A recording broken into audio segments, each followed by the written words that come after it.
काजल और विनय दोनों पड़ोसी थे। बचपन से ही दोनों गहरे दोस्त थे।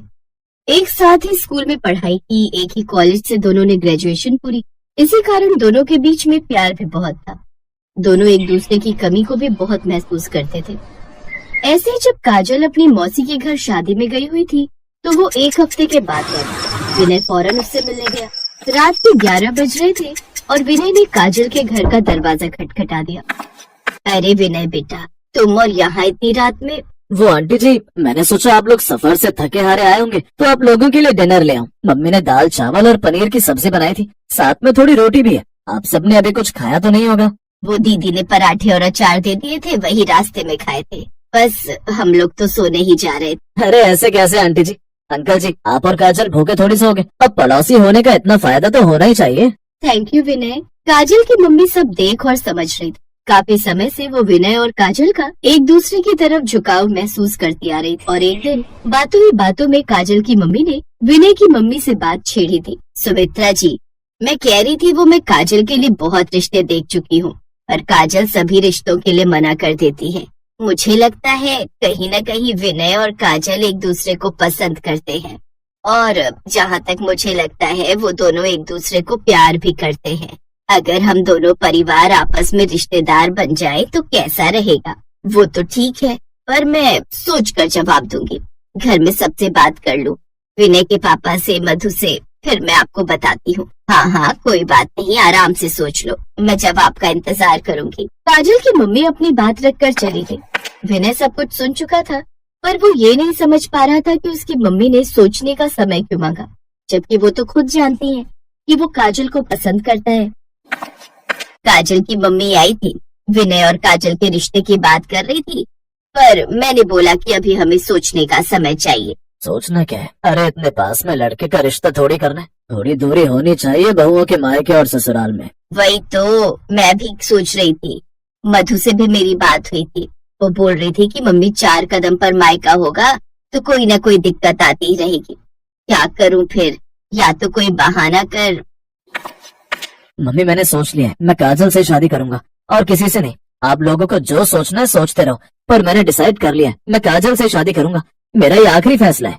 इतना कहकर विनय गुस्से में घर से चला गया। अब जब विनय ने सोच ही लिया था कि मैं काजल से शादी करूंगा तो घर वालों को भी मानना पड़ा। विनय और काजल की शादी हो गई। काजल बहुत खुश थी क्योंकि उसे अपने बचपन का प्यार मिल गया। काजल, मैं बहुत खुश हूँ।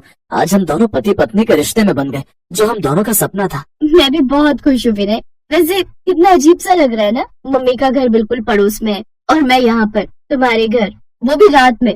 पहले तो रात में आते हुए डर भी लगता था और आज देखो मैं तुम्हारे घर में हूँ, एक नए जीवन की शुरुआत करने के लिए। सब कुछ एक सपना सा लग रहा है। मैं भी तो तुम्हारे घर आते हुए डरता था। रात को तुमसे मिलने के लिए कितने बहाने करने पड़ते थे, कितने पापड़ बेलने पड़ते थे, पर आज हम दोनों एक दूसरे के साथ हैं। ये सब तो मुझे भी सपना ही लग रहा है कि तुम मेरे साथ हो। I love you Kajal. I love you Vinay. Vinay और काजल इस शादी से बहुत खुश थे। अगले दिन काजल सोकर जल्दी उठ गई। उसने देखा घर में सब सो रहे हैं तो वो दरवाजा खोलकर चुपचाप अपने मायके चली गई। काजल की मम्मी तो सुबह जल्दी उठ जाती थी और काजल को भी सुबह जल्दी उठने की आदत थी। काजल को लग रहा था कि वो अभी भी अपने घर ऐसे ही आ सकती है, पर ऐसा बिल्कुल नहीं था। काजल तो ऐसे चुपचाप बिना बताए यहाँ आ गई। अरे बेटा, आज तेरी पगफेरे की रस्म है, तुझे रस्म करके यहाँ आना था। तेरे सास ससुर को पता चलेगा तो वो कितना गुस्सा करेंगे। अभी कोई उठा नहीं होगा, जा चुपचाप वापस चली जा। हाँ पापा, जा रही हूँ। एक कप चाय तो आराम से पीने दो, कितने दिन से ढंग से बैठ कर चाय भी नहीं पी मैंने। मम्मी मुझे चाय के साथ रस दे दो और उस पर थोड़ी मलाई लगा देना। हाँ ला रही हूँ मेरी लाडो रानी।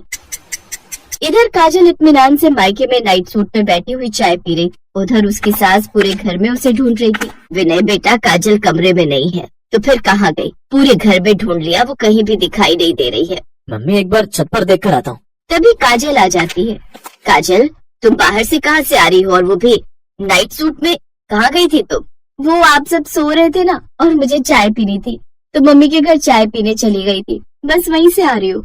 तुम बिना किसी को बताए, बिना किसी रस्म के अपनी माँ के घर चली गई। तुम्हें पता भी है तुम इस घर की नई नवेली दुल्हन हो। शादी के बाद नई बहू की ससुराल में कुछ रस्में होती हैं, इसलिए ये बचपना छोड़ दो। ये नहीं कि 4 कदम पर मायका है तो तुम ऐसे ही उठकर चली जाओगी। हमारी भी मोहल्ले में इज्जत है। विनय, इसीलिए मैं काजल से तुम्हारी शादी के लिए मना कर रही थी। इतने नजदीक मायका होना बिल्कुल सही नहीं है, पर तूने मेरी बात नहीं मानी। अपनी सास की बात सुनकर काजल मुंह बनाते हुए कमरे में चली गई। उसी दिन से शुरू हुई काजल और उसकी सास सुमित्रा देवी के सास बहू के रिश्ते की कड़वाहट। अब तो जब भी मौका लगता काजल अपने मायके चली जाती और अपनी सास की खूब बुराइयां करती। माँ, आपको पता भी है माँ जी घर का एक भी काम नहीं करती है, सारे काम मुझे ही करने पड़ते हैं। जब देखो बस यही ताना देती रहती है कि मैं यहाँ क्यों आती हूँ।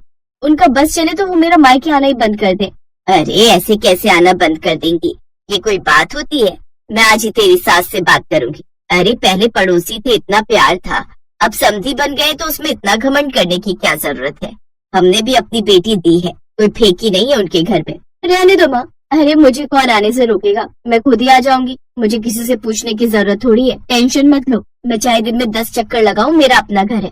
अच्छा मैं जा रही हूँ, विनय के ऑफिस से आने का टाइम हो रहा है। काजल घर पहुँचती है तो घर का नजारा ही बदला हुआ था। काजल, तुम मम्मी के घर गई हुई थी और मुझे बताया नहीं कि तुम मम्मी के घर गई हो। चलो कोई बात नहीं। वैसे मैंने वो मधु के ससुर रहते हैं ना गाँव में, उनसे 2 डिब्बे देसी घी मंगवाया था, गांव का शुद्ध देसी घी। सोचा एक हम रख लेंगे और 1 किलो का डिब्बा तुम्हारी मम्मी को दे देंगे। बहुत बढ़िया घी होता है गांव का। चलो मैं तुम्हारी मम्मी के घर चलती हूँ, उनसे मिल भी लूंगी और ये घी भी दे आऊंगी। आप और मेरे मायके? अरे वो तुम्हारा मायका बाद में है, मेरी सहेली आशा का घर पहले है। विनय, हम दोनों सास बहू जा रहे हैं, थोड़ी देर हम वहीं बैठेंगे, तुझे चाय पीनी हो तो वहीं आ जाना। हाँ ठीक है माँ। काजल, तुम मम्मी के घर मेरे लिए चाय बनाओ, मैं आ रहा हूँ। अपनी सास का बदला हुआ रूप देखकर काजल भी हैरान थी। काजल, तुम यही सोच रही हो ना कि मेरे में अचानक इतना बदलाव कैसे आया? मैंने बहुत सोचा और मेरे मन में ये बात आई कि जब हम बेटों से दूर नहीं रह सकते तो बेटियों को अपने माता पिता से दूर क्यों रखें? बेटियों को भी बेटों की तरह पूरा हक है अपने मायके में कभी भी आने जाने का, अपने मायके में समय बिताने का। जिस तरह हम अपने बेटों को हमेशा अपने पास रखते हैं, तो फिर एक बेटी को अपने माता पिता से मिलने के लिए इजाजत क्यों लेनी पड़े? अब मधु आती है तो मैं और विनय के पापा कितने खुश हो जाते हैं। मधु को भी तो मायके आकर बहुत अच्छा लगता है। ऐसे ही तुम्हारे यहाँ आने से तुम्हारे माँ पापा को खुशी होती है। काजल, अब तुम्हें अपने मायके आने के लिए मुझसे या फिर घर में किसी से भी इजाजत लेने की कोई जरूरत नहीं। तुम अपने मायके कभी भी आ सकती हो। थैंक यू माँ जी, मुझे समझने के लिए। सुमित्रा की बात सुनकर सबके चेहरे पर एक अलग खुशी आ जाती है। दोनों समधन भी आपस में गले मिलती हैं। उस दिन के बाद काजल को कभी भी अपने मायके आने जाने के लिए सोचना नहीं पड़ता था। उसके लिए मायका और ससुराल दोनों में कोई फर्क नहीं था।